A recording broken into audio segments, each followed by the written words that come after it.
are you, Mr. Price is Rice? Hey, I'm here, baby. Paradigm style. Let's do this thing. How you doing, GSG, baby? GSG is feeling GTG, good to go.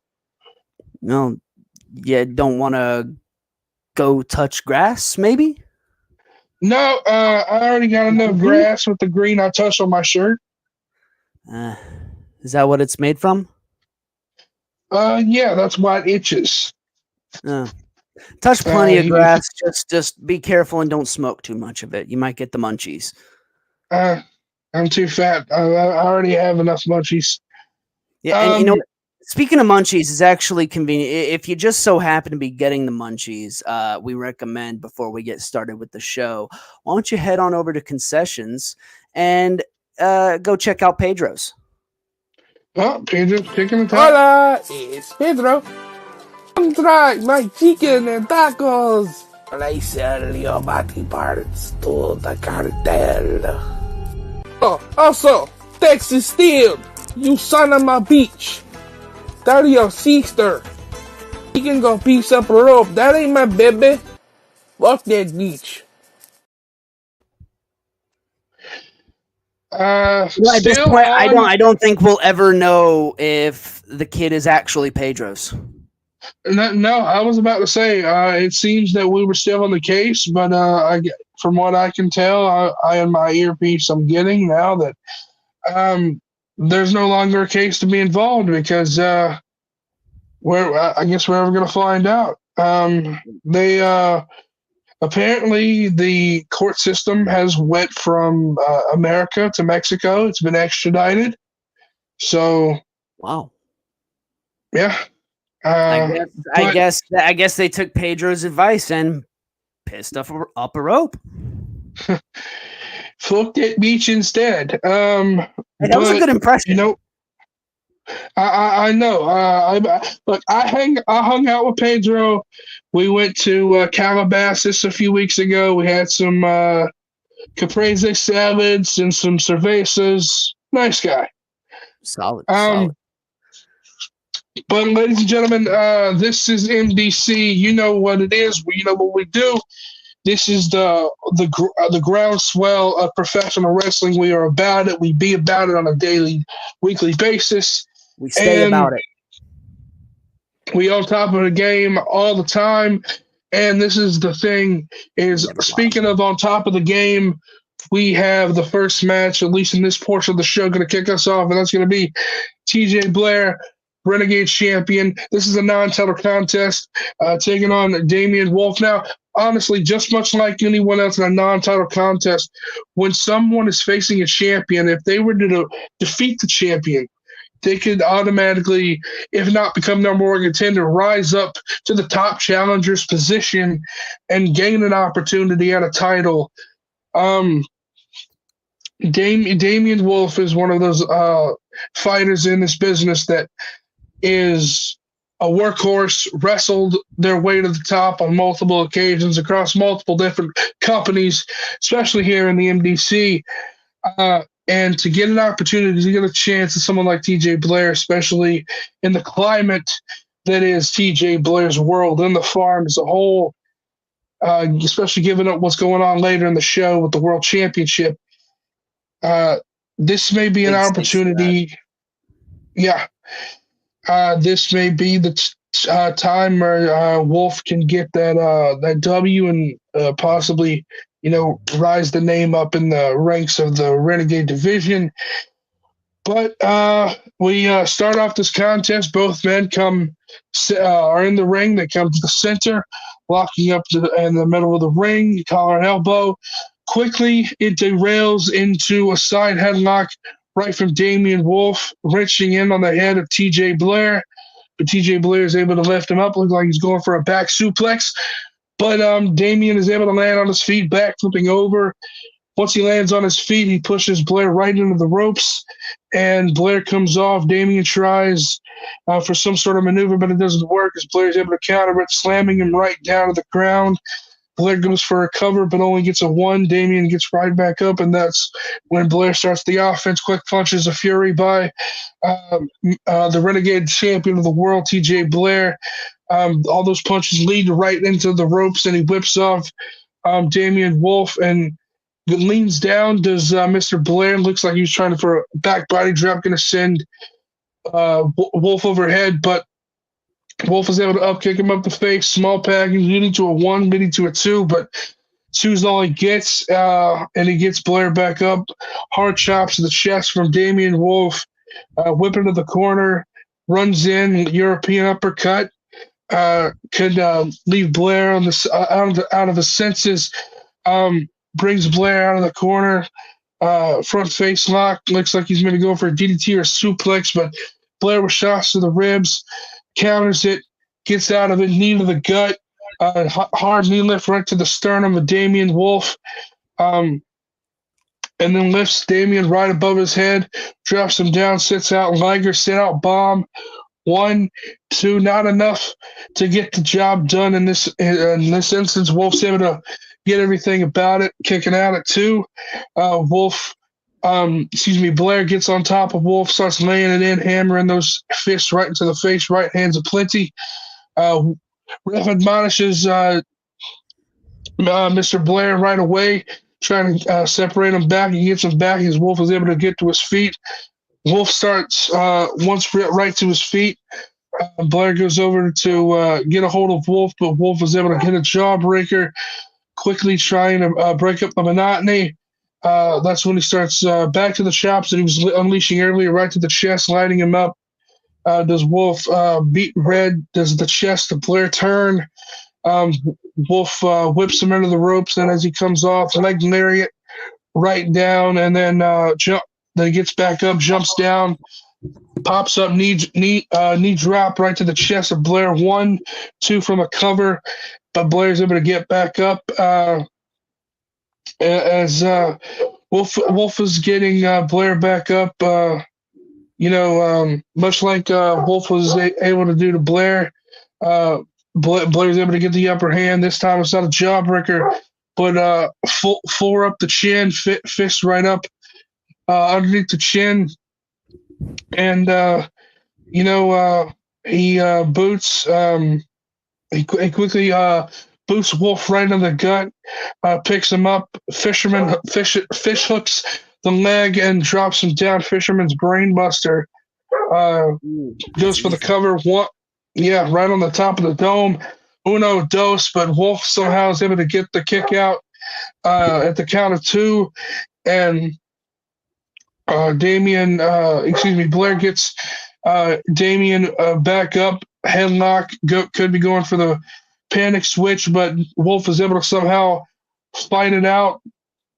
And once he fights out of it, hammers it home with the fist of the face, right hands, left hands, back and forth. The fists go right in the face of Blaire. Damien comes off the ropes, looking for a hard-in packed lariat, but that's ducked by Blaire. And then seemingly out of nowhere, Blaire is able to reattach the front chancery. Excuse me, a little tongue tie. This match is so great. Reattach to the front chancery and quickly hits the panic switch and rolls Damien over lateral press. 1, 2, and a 3 count. Even though he obviously didn't come out on the top, like maybe he wanted to, or many in the crowd thought that Damien was going to come out on top. The kid has never backed out from a fight, never will, never has, and that's what makes him not just one of the best in MDC, one of the best in the business. What do you think, right, Mr. Price? Hey, you know what? Damien Wolf, he puts up a fight, but at the end of the day, you got to go to the next level to be able to take on a champion and put him down on his hands and knees. And he just didn't have the nerve to do that. But I'll tell you what I did notice was as Blaire was in the ring celebrating, I caught out of the corner of my eye, I don't know if you did, a wild Sander Cool appeared and jumped Blaire from behind. Oh, These two have been going ham on each other for months. And especially after what Blaire did. And closer to that fever pitch. Fever pitch. And, you know, it's wild because Sander is in a match next. Mm-hmm. He's in a tag team match next, but he's not waiting for that match. Nope. He's just coming right into this. And he's ready for the blood of the Renegade Champion. Yeah, and that's when referees, officials aplenty, and other security staff from all around the arena come down and try to separate Sander and Blaire. But as they are, though, I don't know if you noticed another little detail I picked up on, because you know they call me Eagle Eye Price for a reason. GSG. As they were trying to break them apart, I don't know if you noticed, Blaire grabbed a hold of Sander's face and raked his eye very, very intensely, and you could tell that it took the kid aback. And yeah, for sure. I'm not sure how that's gonna come into play for his upcoming match. You know, mm-hmm. But you know, man, I think on that note, we need a little bit of a breather. Huh? Everybody get their bearings about them. Yeah. So let's take it to our next sponsor of the night, our good friends over at Dude Chew.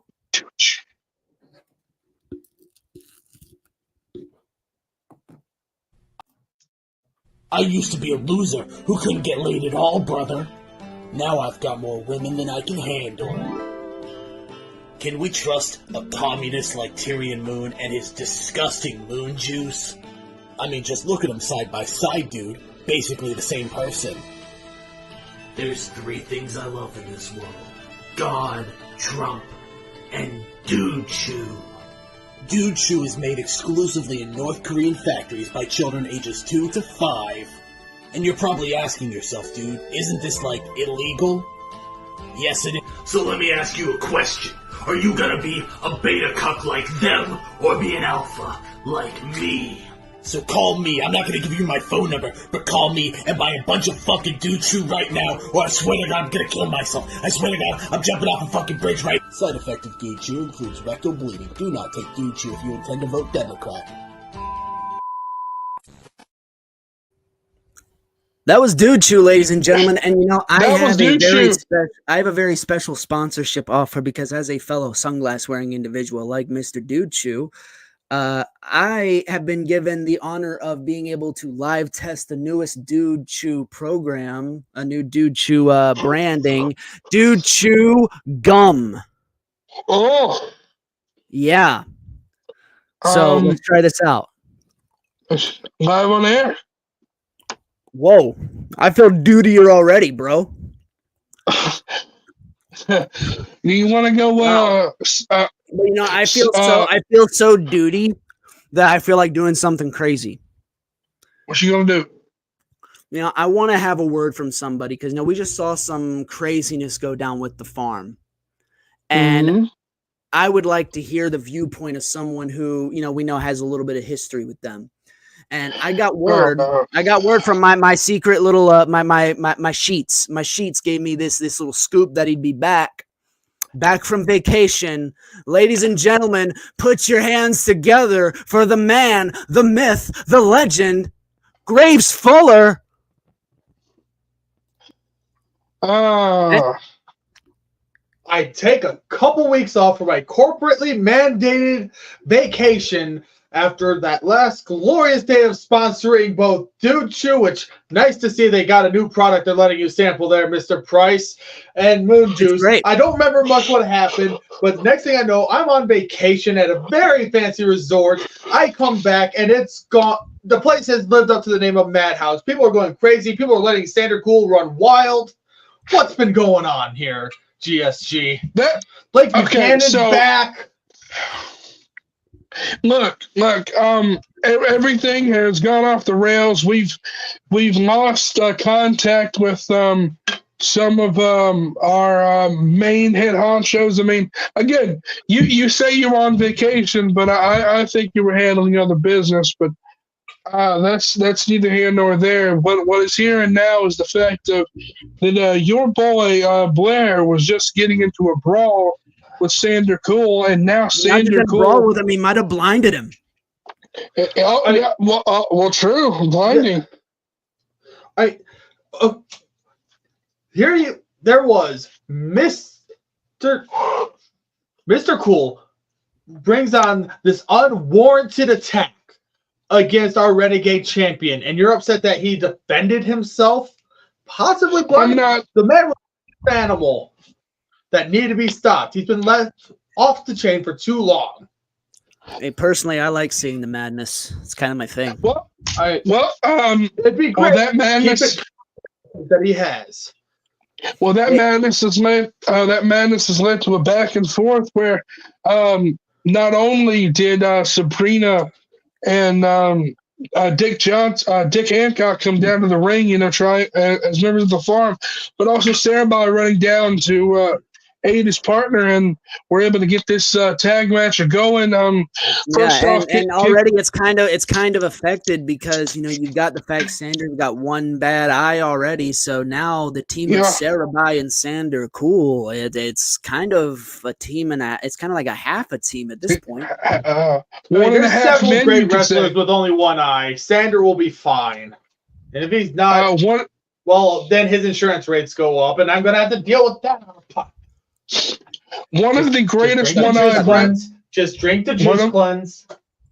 One of the best one-eyed wrestlers in the world is named Hangman Johnny Gage, and I think Sander can even be better than him. But let's get into the contest, and it's starting out. It's speaking of which, Sander's already in the ring, and he's with Dick Hancock, and Dick Hancock quickly going over that right eye. It was the right eye that got raked the most, and quickly going into hammer fisted that down quickly, and the ref's trying to admonish him, but it's not affecting much because everyone knows Dick is long and Dick is crazy. But he gets Sander back up, brings him to the corner, Dick smashes goes his crazy, face. Dick goes hard. They may call him Little Dick, but that's only about his height. That's true. And as he brings going, and you get him going, and he can go all night long. You got that Energizer Bunny in him. And all that juice flows right through. And all that juice flows right through. And speaking of juice, as Sander's head goes quickly right into the top turnbuckle, tags in Sabrina. Both Dick and Sabrina light the chest of Sander up quickly.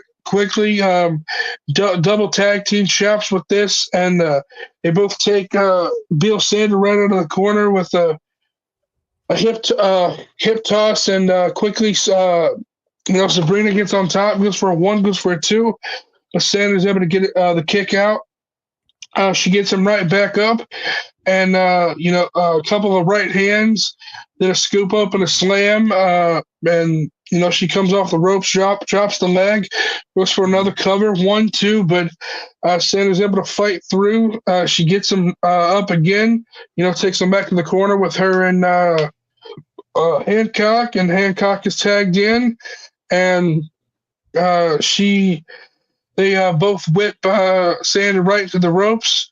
And as both go to attack, Sander is able to, get a little bit of his vision back. He's able to duck what was going to be a double clothesline, comes off the ropes, 1 leg for each individual, a double drop kick, and it was crazy. Quickly is able to run in and tag in Cerebi. Cerebi runs in, House of Fire, knocking both down. Sabrina gets up, gets a clothesline. Same with Hancock, clothesline. Both are stunned a little bit. I just want to say, because Cerebi, he's coming in a House of Fire, a pure, absolute, just walking mass of rage. A walking mass. He's a ticking time bomb, is what this dude is, man. Very much so, a ticking time bomb, and he's seeing red, and multiple times. All he sees is red, especially what the farm has done to him, and he goes right on the attack on Dick Hancock. Right hands, and picks him up, spinebuster slam, gets a cover, gets a 1, gets a 2, but Dick is able to get his shoulder up at the count of 2, and then Cerebi gets him right back up, sends him off on the ropes. And then catches him, throws him over, back body drop, spine first, right into the canvas. Goes Dick. Sabrina tries to come over, tries to attack, but I guess a little bit of that kinship that was still there. Cerebi feels he doesn't want to hurt her. He didn't want to have to attack her like just then, but he kind of pushes her back a little. And now it's like he's kind of got some better sense about him, so it's like they're just kind of staring each other down now, and it's like you can tell this is a really intense moment, and like these two they're just kind of screaming at each other back and forth, and it sounds like Cerebi's trying to like talk to her, trying to like bring her back around, reason with her. It was hard for me to tell. It was really hard for me to tell if it was really getting through until Dick in the background started to. Dick was getting up. Dick was coming up. All right, and with Cerebi had his back turned, he was gonna try and take a sneak shot. But Cerebi saw it coming at the last second, got out of the way. You know who didn't, though? Sabrina, who got clocked by her own partner. And that sent her flying out of the ring, and she was it didn't knock her out, but it kind of stunned her. It kind of took her back for a second, like, yo, what just happened? And that's not gonna sit too well with the farm, but Cerebi's rare miscommunication from the farm there. That rarely ever happens. Very, very rare, like a steak. But Cerebi is able to grab a hold of little Dick, throws him right in the corner. Fucking midnight meat train running out in full body press, no stoppage on Cerebi, body to body with the big splash in the corner. Cerebi brings Dick right out of the corner. Lift him up, high angle power bomb. And then tags in Sander. Sander goes to the top. Corkscrew shooting star press goes for the 1, gets a 2, and gets a 3 count. And what the heck? Like this is a wild match back and forth between all 4 competitors. Again, like you were just saying, a rarity in the miscommunication of the farm. This is in 2 years. This has never happened in any form of it. Something's happening right now. Sabrina comes back in. She's looking at Dick as he's trying to recover after what just happened, and having a little bit of a jaw jacking back and forth. But here comes Cerebi over. Again, they're talking to each other. That's when Cerebi, he just says, screw it. And he looks at her, plants a kiss on her. At first, he's trying to fight it, but that love, it seems like it's free. It's to kiss a woman while she's yelling at you, the disrespect that he is showing. But in this case, it seems like it's working because it's the prince finding the princess, and the love is going right back through the veins because she just stops fighting it. And then after this kiss, he looks up and says, "There's my Cerebi. There's Cerebi." And she leaves the ring with Charlie Cerebi and Sander Cole. Like Dick tried to stop her from leaving, and she just turned on and slapped him right in the face. Slapped him right in the face. Bullshit. Like what is with all this dick abuse going on? There's a lot of dick beating, dick abuse. I have to ask you this though, Graves.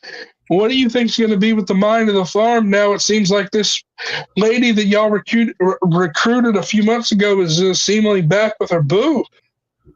First, stop with this y'all thing. I am not with the farm. I am with the network. I am sorry. I apologize. The network. Secondly, it's not going to be good. This turncoat, she just found the righteous path through the farm and the glory of our pagan god Dylan Mason, and now she turns her back on it for some date rape kissing? Hey, now what's with this our thing? Hey, we're not allowed to say y'all. What's with this our thing? Yeah, what Everyone should embrace the pagan god. Excuse me, I will be right back.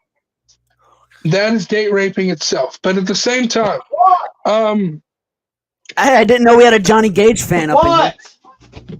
No, I didn't either.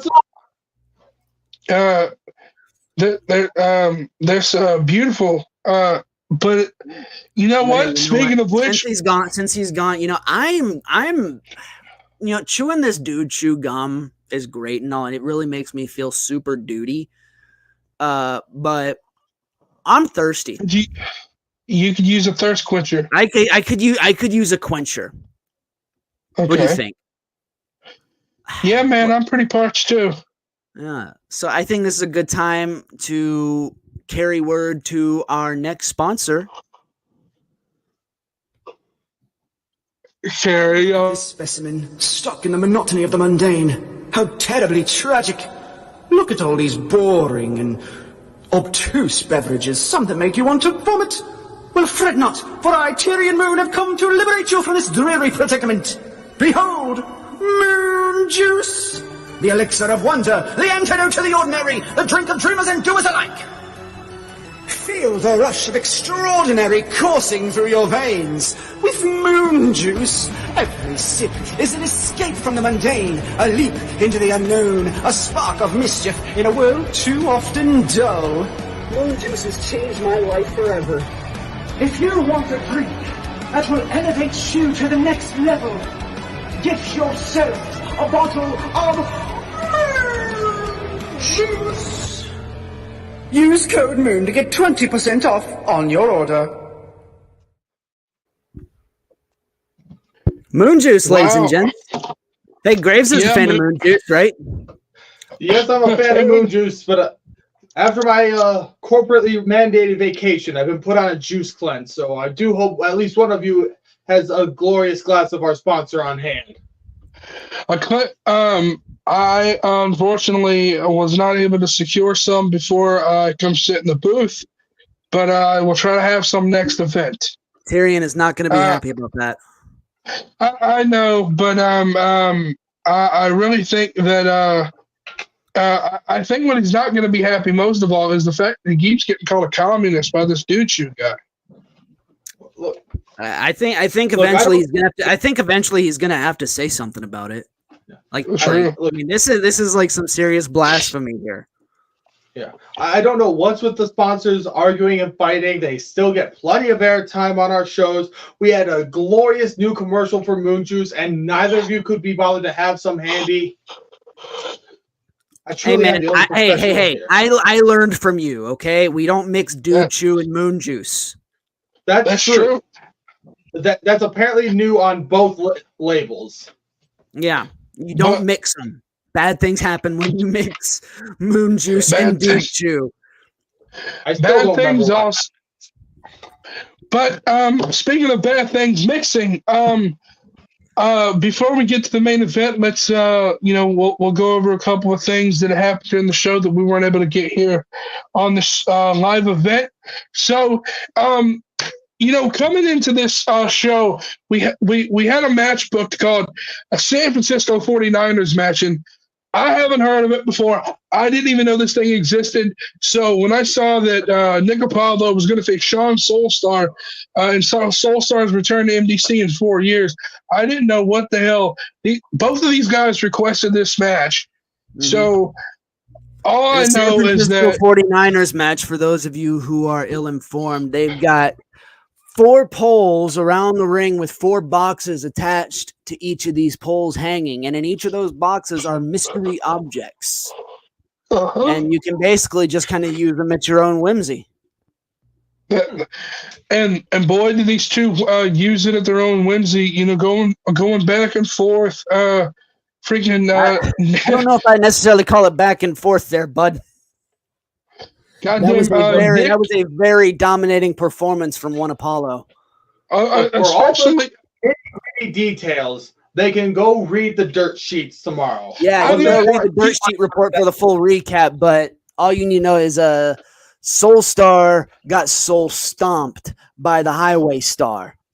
And back and forth when I said Star, the whole new era and Soulstar's boys got into a brawl of their own and a whole lot of other chaos. Yeah, and that's not even to say what happened after the match. And you're gonna have to read. PSG, talk about it. And you're gonna have to read that. And then but I'll give you a little preview. Someone of the past of Nick Apollo came back to haunt him, and that's a man that he knows very well. A very bad way. Fox and Mars, someone that we haven't seen in a long time, especially not in mainline competitive nature. Came out. He was defending the EFED TV title against Nick Apollo. And when he came out with successfully defended it, and he came out there after this fucking beat down that Nick gave to Sean Soulstar, but that beat down that Sean was given was not in comparison to the one that was given to him by Fox. Nick was beaten so bad, we don't know if we're ever going to see Nick again. But again, when the sheetsters come out, I want everyone to read it. Speaking of what you can read on the sheets, the next match that followed was we had New Era versus Sean's Clan. Wild Man's appeared. Hell. Holy crap. Mr. Mans. So I go on vacation and come back. Now finally you return. Where have you been? Man. Look, let's be honest here for a second, folks. There's a lot of things that happen here. But. There's a lot of buts. You know, you missed me. A little bit. No one missed you. Okay, a little look, bit. I stuck you with the green fat version of the Grinch. But now you're back. I kind of missed him a little bit. You mean no? Hold on. I'm the green Grinch. Okay. Hold on. Wait a minute. Look who's fat shaming over here. You like fucking Red the Rooster Riding Hood over here, motherfucker. Look at this.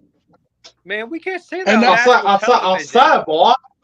Man, we can't say that. Look at this. Look what you're saying here. Hold on. Green shirt. Man, look at this. You're going to get suspended from national television, sir.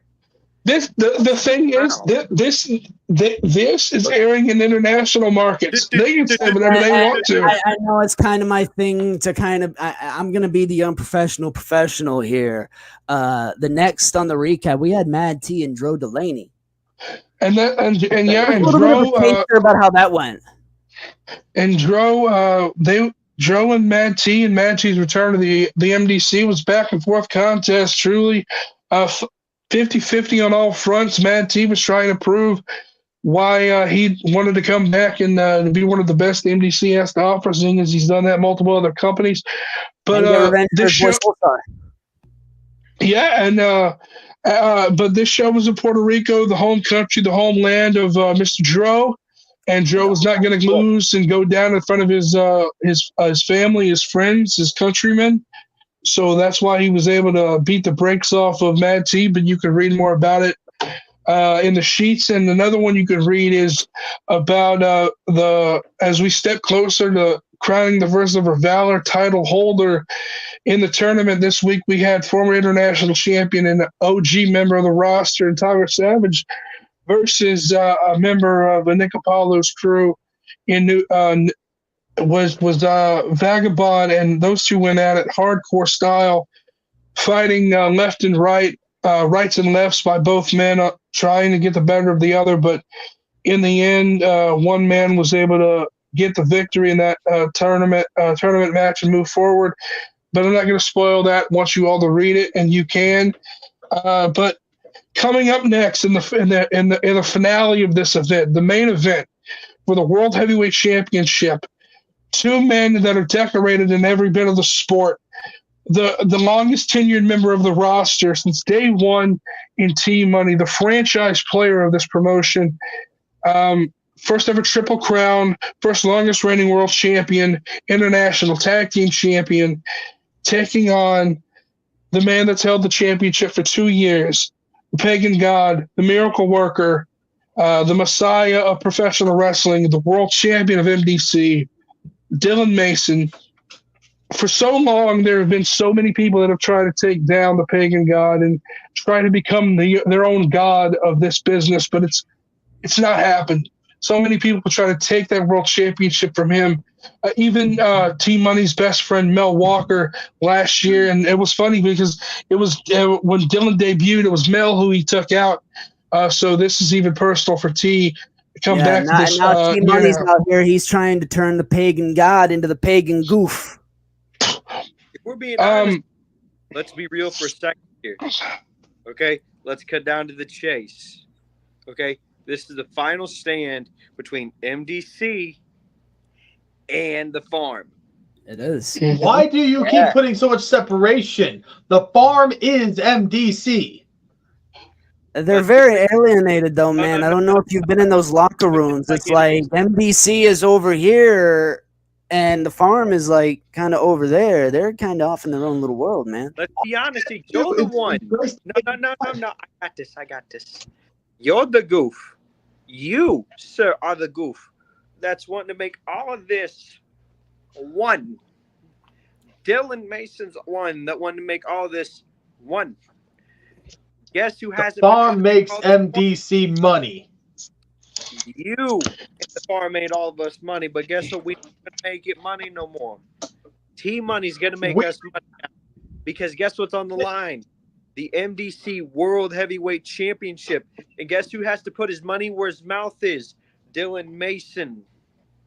Yeah, the farm's already had a busy night, a very 50-50 night, and now it's up to Mr. Pagan God himself to either make or break. Because I just want to state, before the farm, we couldn't do international shows like this. Now we do them regularly. That's true. That's true. We were only stateside. But let's talk about this contest, GSG. Yeah. Let's get. You know, the old management married couple down here, you know, they can handle their little lovers quarrel later. We got a job to do. We have a job to do. Why don't you two tell me how it went? Because I got that's what we're gonna do. You got your eye on the stakes as everyone does here in Puerto Rico. But Colin, I got money on this match, man. You better tell me how. I don't. Yeah, I don't. But I have to say this: I don't think management in any form is allowed to take bets on matches. That's kind of inconsequential. Hey, that's neither here nor there. You're an announcer, okay? You do your job. I do mine. Okay, you talking, fat guy. You do that, and you get out of that fake Italian accent. You sound worse than some dude doing an impression of a Soprano episode. But here we go. How you doing? The main event of the evening starts out Colin Obotaya by Team Money and Dylan Mason, each man jockeying for position to get the better of the other at the start of this. Dylan Mason trying to show superior athleticism, quickly side headlock, quickly turning into a hammerlock. But Team Money is able to take the Pagan God over, quickly back up to his feet, gets Dylan Mason. Dylan tries quickly running at Team Money with a V-trigger, step-up knee strike. But Team Money is able to avoid it. Backslide, only gets a 1 count. Dylan's back up to his feet. This time, able to land right on the base of the frame of the face, a knee strike, and that sends Team Money down 1-2. Kick out by Team Money, and Dylan gets T back up to his face, back to his feet. Starts unleashing a fury of offensive maneuvers, a couple of kicks right to the side of the sternum, and quickly whips him into the ropes. But Team Money is able to catch himself.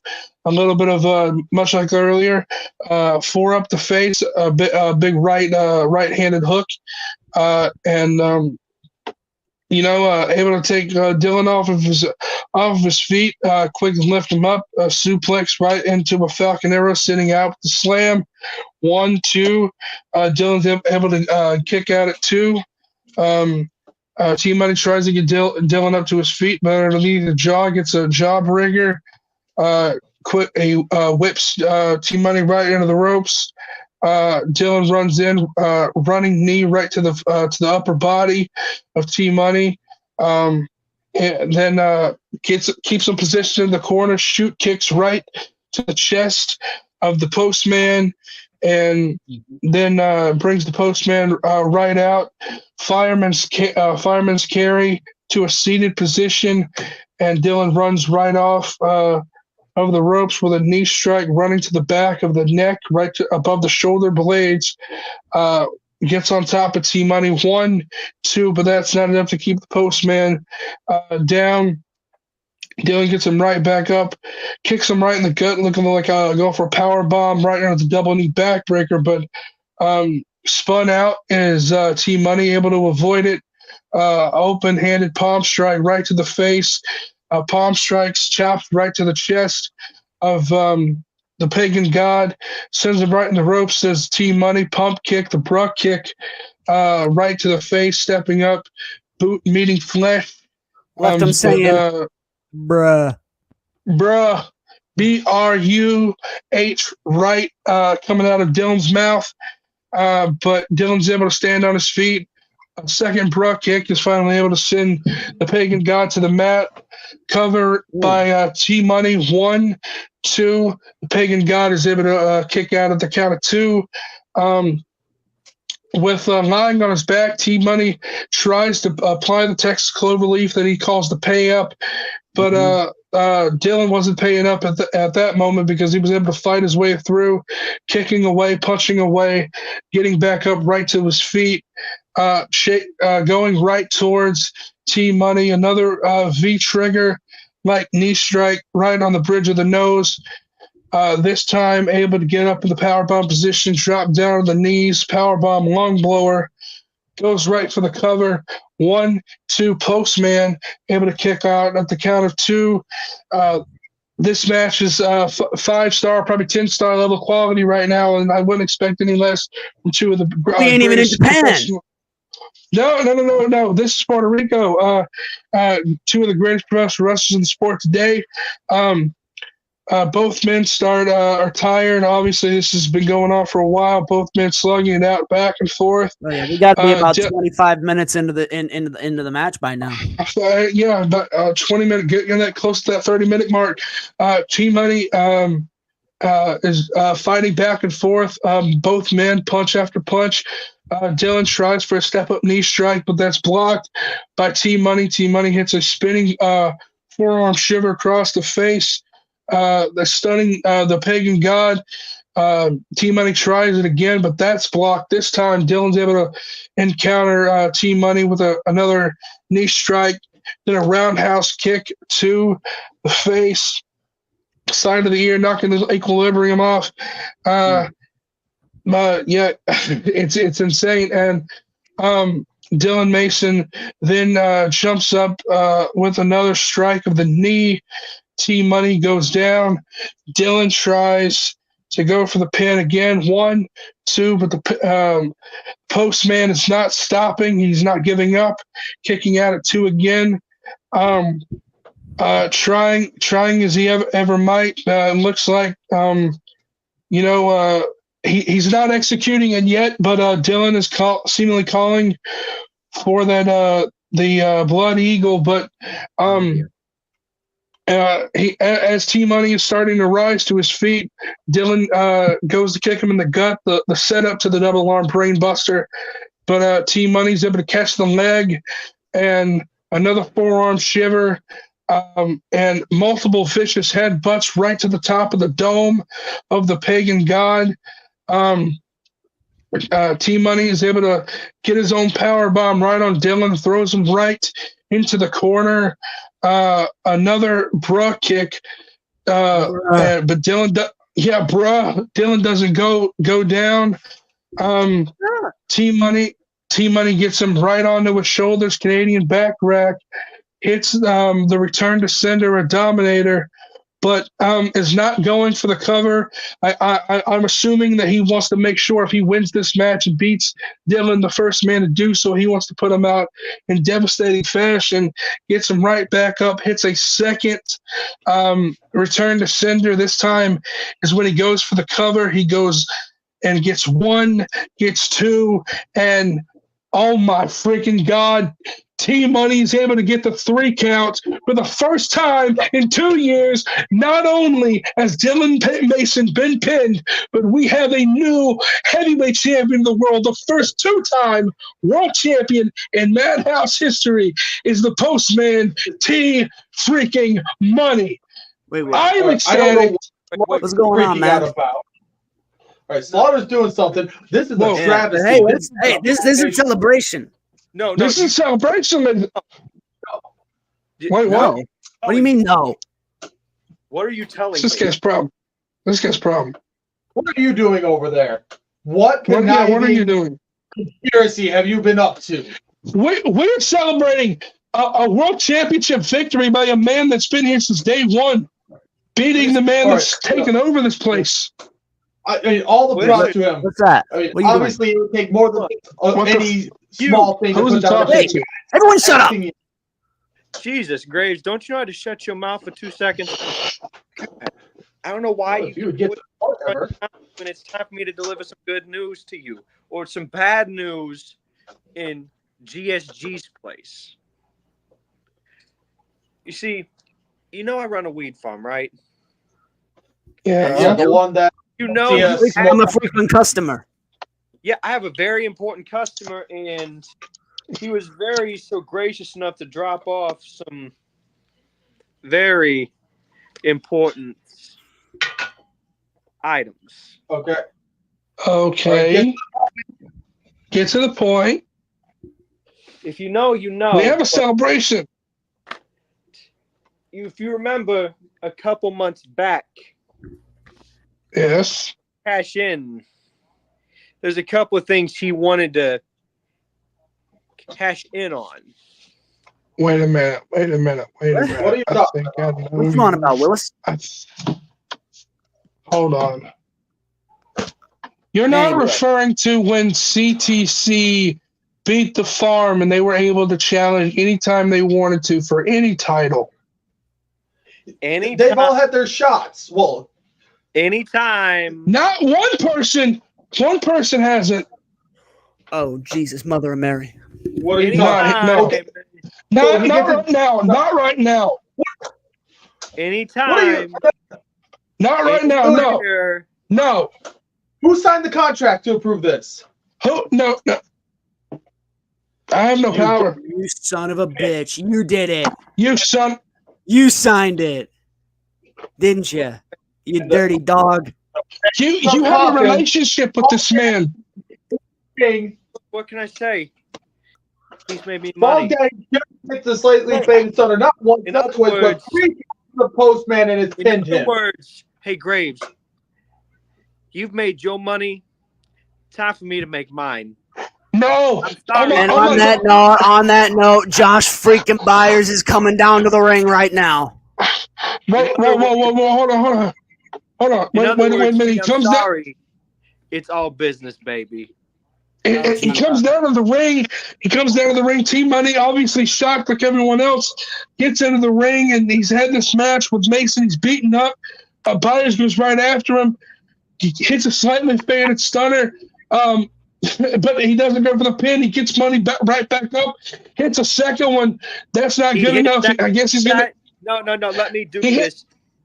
No, T-Money can barely stand up after barely being able to beat Dylan Mason, standing up for MDC. The crowd's in shock and awe as Josh Byers is standing there. He hits the second slightly faded stunner. The referee's looking at him like, what did you just do? He tells him. That's what we're all asking. The referee is denying to count the pin.